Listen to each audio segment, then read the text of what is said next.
Kita bicara pada sebuah postur kenegaraan yang lebih besar. Iya. Salah satu yang digugatkan orang terhadap Pak Jokowi dan tampaknya semakin mengemuka di akhir kekuasaannya, dan mau tidak mau itu harus tiba di ruangan Anda, di meja Anda di istana sana, adalah pertanggungjawaban pada hal-hal yang kata orang dan beberapa bagian saya sepakat itu terlalu jauh. Contoh misalnya menggunakan hukum untuk mencapai tujuan dan segala macam. Saya yakin Bro Hasan bersama dengan tim yang banyak duduk mungkin di sini. Bisa spesifik Bang. Iya, contoh katakanlah misalnya kemarin soal Gibran, oke? Kemudian di ujungnya hampir lewat tentang undang-undang pilkada itu, yang kemudian terhenti karena gerakan mahasiswa. Saya tentu saja akan mendebat Anda sangat keras kalau kemudian Anda mengatakan itu biasa saja. Kalau tidak ada demo mahasiswa, saya yakin jadi barang itu. Apa jawaban Anda? Kita yang bicara yang soal demo aja ya Bang. Ya. Gini Bang, ini kan bukti bahwa demokrasi kerja Bang. Oh iya, kalau itu ya. Iya kan? Dan buat saya protes masyarakat kemarin, protes itu segala macam, akhirnya kan ditampung dengan sangat baik oleh semua stakeholder Bang. DPR menampung itu, pemerintah juga mengikuti itu. Yang saya lihat semuanya result Bang. Hasil akhir Bang. Bahwa dalam politik ada pertarungan kepentingan, ada perjuangan keinginan, memang begitu politik kan Bang. Tapi kemudian yang hasil akhirnya gimana? Hasil akhirnya kita bisa melihat bahwa loh, negara kita nih penuh jiwa besar Bang. Nggak ada pakai pemaksaan kehendak Bang. Begitu udah sampai di titik ini semua sadar, oh ya udah kita kembali ke keputusan MK. Dan risalnya seperti itu. Jadi risal ini justru memperlihatkan kita sebagai sebuah bangsa Bang. Bukan satu pihak dengan dua pihak. Ntar dulu. Ini kita diskusikan. Kita memperlihatkan kita sebagai sebuah bangsa ini. Kalau itu... Dan kalau berandai-andai, kalau nggak ada ini nanti jadi, ya mungkin jadi Bang. Tapi faktanya ada ini kan. Ada penolakan, dan penolakan itu didengar kan. Kalau mau paksa-paksa kan bisa aja Bang. Bukan, oke. Kalau itu kita terima. Maksud saya begini. Kok bisa ada pikiran seperti itu? Pikiran yang mana ini Bang? Katakanlah contoh, saya lupa klausulanya yang mana ya. Yang mengatakan usia 30 tahun pada saat pelantikan. Oke? Itu. Terus kemudian entar dulu. Saya urut logika dulu. Lagi-lagi di meja ini saya mewakili publik. Tapi ternyata semua orang mengatakan nggak begitu logika yang dipakai. Pada saat dimulainya proses dari pilkada itu ya berusia 30 tahun. Kemudian diputuskan oleh Mahkamah Konstitusi. Andilala DPR itu melakukan manuver. Yang tiba-tiba kemudian mengatakan kita mengacu kepada Mahkamah Agung. Putusan dari Mahkamah Agung. Hasil akhirnya memang kita dengarkan seperti ada kata Anda tadi. Tetapi ini bernegara Bro. Di mana kemudian niat-niat baik itu harus kita bangun bahkan sejak dari awal. Terbaca sekali dalam situasi itu. Itu ada niat yang tidak baik terhadap negara. Satu putusannya pintunya mengatakan pintu satu, tetapi ada mekanisme yang coba dipakai menggunakan pintu lainnya gitu ya.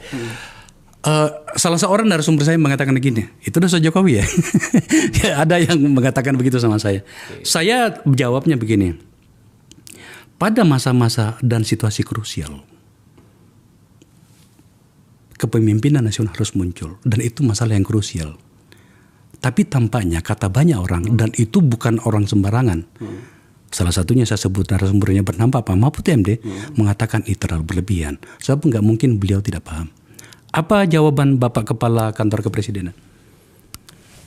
Mungkin aksi yang Abang maksud itu kan yang dilakukan oleh DPR kan? Ya.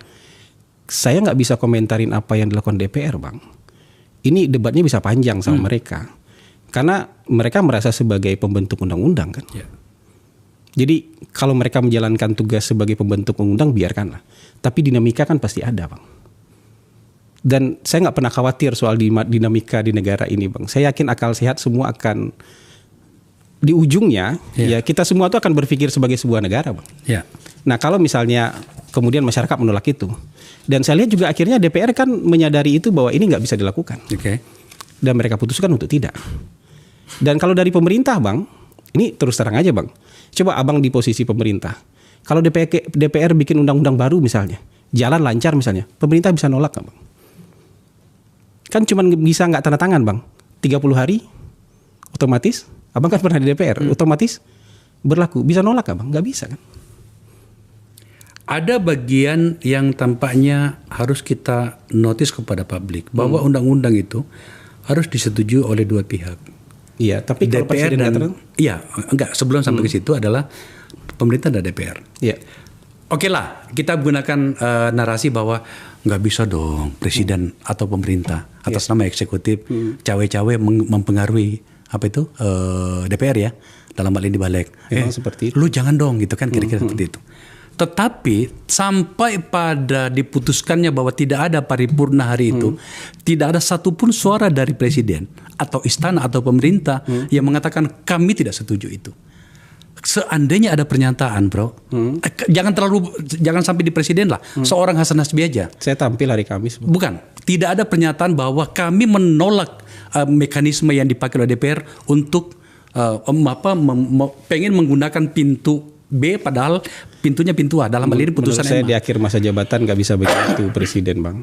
Gimana? Nggak bisa begitu, bang. Ketika DPR menggunakan haknya, ya kita lihat aja dulu, bang.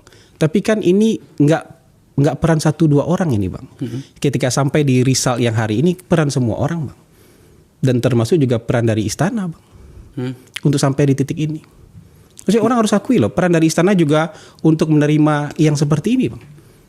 Seperti apa? Saya Bahwa harus memanai ini. akhirnya semua orang, ya kan, sepakat merujuk kepada keputusan MK. Ini peran semua orang, bang. Ada satu aja pihak nggak sepakat, udah berselisih terus kita di lapangan DPR ini, bang. Nah itu menurut saya itu yang harus dinilai gitu loh. Kita sampai pada pertarungan ini, pertarungan ide, pertarungan kepentingan, taruh pun apapun itulah. Tapi kita sampai pada kesepakatan yang sama, bang. Ini tidak bisa dilanjutkan dan kita ikut putusan MK. Bukan. Kalau itu oke. Yang saya maksud adalah gini. Saya ulangi sekali lagi. Kan itu kalau undang-undang itu ya kalau saya tidak salah karena saya pernah di DPR. Itu kesepakatan dua pihak. Sekali lagi biarkanlah DPR dengan kegenitannya. Ada putusan MK tetapi malah dipakai putusan MA. Ini kadang-kadang kan harapan-harapan itu gini, bang. Bukan, maksud saya gini. Tapi sebagai pihak yang kita berikan kewenangan, kita berikan kepercayaan untuk menjaga civil society atas nama demokrasi yang telah kita perjuangkan hingga kemudian kita menang pada masa reformasi lalu itu. Boleh dong pemerintah atau presiden bahkan mengatakan gini, kami tidak berada satu semangat dengan DPR yang mencoba mencari exit dengan berbeda dari apa yang diaturkan dalam perundang-undangan kita. Pilihan yang boleh juga, bang. Itu satu pilihan. Tapi pilihan lain menghargai lembaga tinggi negara lain melakukan kewenangannya itu kan juga pilihan, bang. Oke. Jadi gini, bang. Misalnya gitu, di masa lalu saya dengan pasangan saya mungkin saya nggak suka sama dia, bang. Saya bisa aja naksir orang lain, bang. Iya kan? Ya. Tapi risalnya kan saya sama dia. Kalau itu terus yang diungkit-ungkit, kita nggak maju-maju sebagai sebuah bangsa, bang. Risalnya saya sama dia sekarang. Kalau itu yang diungkit-ungkit, tapi kan kamu dulu sukanya sama yang itu. Kamu nggak pernah bilang suka sama saya, katanya. Kan bisa aja kamu dulu bilang suka sama saya, katanya. Loh, risalnya dalam perjalanan waktu begitu banyak kejadian, hasilnya saya sama dia, bang. Hasilnya sekarang pemerintah bersama DPR ikut keinginan masyarakat, bang. Kalau itu lagi yang diungkit, kalau nggak ada kita demo ya berarti kamu udah jalan. Ya mungkin saja, mungkin juga enggak. Tapi risalnya sekarang kita sudah sama-sama. Artinya, wahai rakyat Indonesia, terimalah apa adanya, sudah diputuskan dan itu sesuai dengan keinginan kalian. Kita kan ngungkit-ngungkit masa lalu itu buat apa, bang? Oh, begini bro. Ya, kalau ada gunanya, nggak apa-apa, bang. Tapi menyesali sesuatu yang risalnya sekarang kita sudah sama-sama. Nah, ini kalau pada bagian ini tampaknya kita harus diskusi nih. Ya nggak apa-apa. Begini. Nggak apa-apa. Kan saya senang. Saya kadang-kadang begini, bang. Ya, ada sampai pada kita negosiasi, bang. Kita negosiasi yang menang tuh usulan abang. Terus abang mungkin, ya kalau saya nggak keras-keras kan dulu kamu nggak setuju sama saya. Loh, saya nggak tahu juga, bang. Tapi yang penting isinya saya setuju dengan pendapat abang. Terus kenapa dipermasalahkan perdebatan kita yang panjang itu? Bukan. Maksud saya begini. Ini barangkali perlu kita diskusikan. Apapun namanya, kita kan tidak beda usia ya. Kita sebenarnya satu generasi.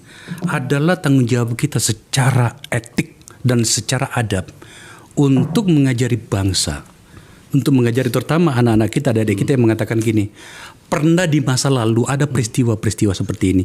Memang hasilnya telah sampai pada tahapan yang kita sepakati bersama. Mungkin ada yang tidak puas, tapi kita sudah sepakati itu. Cuman pernah ada sebuah masa, ada upaya untuk membelokkan seluruh kepentingan-kepentingan publik di dalamnya untuk satu kepentingan. Menurut saya itu perlu untuk kita bicarakan, bro. Ketika dasar negara kita pas sila pertama itu, Bang, kalau ngotot dengan kewajiban menjalankan syariat Islam, itu ada daerah yang memerdekakan diri, Bang. Ada kelompok yang ngotot mempertahankan itu, ada daerah yang ngotot mau memerdekakan keluar dari Republik Indonesia. Ada orang di tengah-tengah. Oke. Buat saya tiga-tiganya nggak ada yang salah, Bang. Buat saya tiga-tiganya ini separatis loh. Ya. Mau meninggalkan Indonesia loh. Ya. Ini tetap mau memaksakan pokoknya kami yang benar. Dari berbagai macam pergulatan kepentingan itu resultnya apa? Resultnya adalah kita sila ketuhanan yang Maha Esa. Yang berjasa bukan cuma yang di tengah, Bang. Ya. Yang ini menerima dengan lapang dada itu juga berjasa, Bang. Ini yang juga mau pisah tadi menerima dengan lapang dada itu juga jasa, Bang. Itu yang saya sebut dialektika itu bukan soal benar dan salah, Bang. Tapi memang kita harus bertumbuk dulu, Bang. Baru sampai pada sebuah sintesis gitu. Oh ya, itu kalau itu setuju saya. Baru Ya. sampai sama sebuah. Betul, Iya. kalau itu setuju saya. Itu clear itu, bro. Tetapi dalam banyak hal, terutama pada bagian yang kita diskusikan, Gini, tidak boleh orang yang mengambil inisiatif. Kita nggak tahu. Mungkin barangkali 2-3 hari yang akan datang baru ketahuan. Entah kapan gitu ya. Tapi bahwa sejarah mengatakan ada orang yang pernah berniat jahat terhadap masa depan bangsa ini dan harus bertanggung jawab, entah siapa dan dalam bentuk apa. Itu kan juga kita tidak bisa menghalangi publik kan. apakah misalnya dinilai orang yang memasukkan pasal syariat Islam itu berniat jahat terhadap Indonesia, Bang? Saya tidak sedang berbicara tentang itu. Ya, misalnya gitu. Saya bahas tentang peristiwa yang kemarin. Ya, Kalau misalnya soal Pancasila, apa namanya itu? Bukan, Bang. Ini kan dua hal yang bisa memecah bangsa nih, Bang. Apakah orang yang memaksakan itu berniat jahat terhadap Indonesia, Bang? Dalam hal apa dulu? Memaksakan bahwa pasalnya sila pertama ketuhanan yang Maha Esa dan kewajiban menjalankan syariat Islam terhadap. Apakah itu mereka berniat Sorry, jahat? bro, saya tidak berada di ruang itu. Yang saya bahas ini tentang yang kemarin. Iya, maksud saya Pasal itu. Saya mau kasih contoh juga, Bang. Oh, oke. Kalau Saya mau kasih kalau contoh soal kalau hal-hal yang relatif ini. ya. Kalau soal itu tentu saja saya paham. Hari ini kenyataannya bahwa kita telah berada pada sebuah titik di mana adalah sebuah kesepakatan dan kita terima bersama. Kira-kira kesepakatannya sama kan, Bang? Oh, ini beda. Di bedanya di mana? Ini beda. Beda di Ini tentang berbicara tentang kepentingan satu kelompok atau bahkan kata orang nih. Sama berarti Sorry ya. kelompok juga ini, Bang. Kepentingan satu keluarga. Saya nggak yakin itu, Bang. Oh, enggak. Saya hanya menyampaikan saja, bro. Iya, maksudnya Iya. tidak pernah ada pernyataan itu dan tidak pernah ada konfirmasi Iya, dan makanya saya klarifikasi bilang kan. soal itu, Artinya Bang. kan gini, kita kan harus memediasi ruang publik nih. Betul. Saya mengundang Bro Hasan ke sini untuk membicarakan ada ruang publik yang berpendapat seperti ini. Makanya saya pengen luruskan bahwa dalam soal politik ini nggak boleh ada judgement moral. Saya yang benar, orang lain yang salah, Bang. Nggak ada judgement moral kayak gitu, Bang. Ini kan semua perjuangan kepentingan, Bang. Jika kemudian ternyata bahwa yang diperjuangkan itu adalah sesuatu yang bisa diukur secara logika dan etik berikut dengan seluruh mekanisme perundang-undangan bahwa ini adalah untuk kepentingan 1-2 pihak dalam skala yang sangat kecil, itu juga kita Bang, harus bersikap kalau seperti apa? kalau saya mau maju pilpres dan saya merasa mampu untuk menjadi calon wakil presiden, saya nih, saya terkendala umur saya, boleh nggak saya judicial review ke MK, Bang? Oh, boleh. Itu perjuangan saya. Apakah saya jelek gara-gara itu, Bang? Tentu saja tidak. Tentu saja enggak. Kenapa kalau orang lain perjuangan itu jadi jelek, Bang? Kalau kemudian ternyata di dalam kenyataannya, di dalam prosesnya, dan ada orang yang bisa menelisik itu, bahwa itu tidak berdiri sendiri, kemenangan dan atau peluang itu, apakah kemudian juga kita harus terima begitu saja, bro? Itu proses lain, Bang. Apakah perjuangan saya itu jelek, Bang? Oh, enggak. Enggak jelek kan? Sama sekali tidak. Jadi orang lain berjuang untuk itu juga enggak jelek kan? Sama sekali tidak. Nah, Tapi lagi-lagi, sorry, kalau itu clear, saya setuju. Kalau itu saya setuju. Iya. Saya Akbar Faisal, anak seorang tentara berpangkat rendah, pengen menjadi presiden, boleh dong. Iya. Hasan Nasbi, anak entah siapa gitu, pasti orang terhormat, boleh dong. Tapi ketika saya memperjuangkan itu, Anda memperjuangkan itu, tetapi menggunakan mekanisme yang tidak bisa diukur dan bisa diterima dengan logika-logika publik kita, apalagi ada saudara pelanggaran di dalamnya, dan itu dikatakan oleh para pihak, menurut saya pada bagian ini kita perlu berdebat. Tapi itu kan sudah putusan pengadilan. Oh iya, kalau itu sudah selesai. Sudah putusan pengadilan kan Bang? Iya. Jadi maksud saya begini, orang melabel ketika tidak sesuai dengan pikiran dia, semua melanggar etika, semua jahat, semua jelek, semua berdosa. Sementara kalau giliran dia, jadi gini, ketika ada putusan MK nomor 90, semua orang pengen batalin itu Bang. Ketika ada putusan MK nomor 70, ini pihak-pihak yang pengen batalin putusan MK nomor 90 mempertahankan supaya putusan MK itu dipertahankan. Begitu nggak kejadiannya? Orang-orang yang sama nih ketika putusan MK nomor 90 tahun 2020 ini 90 tentang Gibran. Tentang Gibran. Oke. Itu semua orang ini pengen batalkan itu. Tentang Pak Gibran, dia sudah terpilih. Iya, maksudnya pokoknya tentang usia calon presiden, wakil presiden kalau tidak dimaknai sedemikian, itu semua orang pengen batalin, Bang. Nah, ketika ada putusan MK nomor 70, orang-orang yang dulu pengen ngebatalin ini, pengen ini dipertahankan. Sama-sama putusan MK. Gini bro, supaya terukur kita punya diskusi, yang kita bicarakan ini tentang mekanisme kemudian bagaimana keputusan itu diambil. Nah ini kan konspirasi bagaimana keputusan itu. Siapa yang membangun konspirasi itu? Iya, semua yang teman-teman yang tidak setuju dengan majunya seseorang bangun konspirasi. Ini diintervensi lah sama paman, ini diintervensi lah sama itu. Buktinya ketika pasal ini digugat dan tanpa ada paman, ketika putusan ini digugat kembali di MK tanpa ada paman, putusannya memperkuat putusan nomor 90. Ini kan putusan ini bukan nggak di judicial review deh Bang. Begitu dia otomatis jadi undang-undang, dia di judicial review lagi di MK Bang. Putusan nomor 90 itu. Keluarlah putusan MK dengan hakim tanpa melibatkan paman. Justru menguatkan putusan MK nomor 90. Saya bisa cek loh. Saya agak confused bagian itu. Karena bisa cek loh putusan MK-nya itu. Saya cuma lupa nomornya aja. Ya, digugat lagi nih putusan MK nomor 90 ini digugat lagi ke MK karena udah jadi undang-undang kan? Iya, digugat lagi sekarang. Bukan, waktu masa Pilpres digugat lagi. Diputuskan oleh hakim MK tanpa melibatkan Anwar Usman. Memperkuat itu.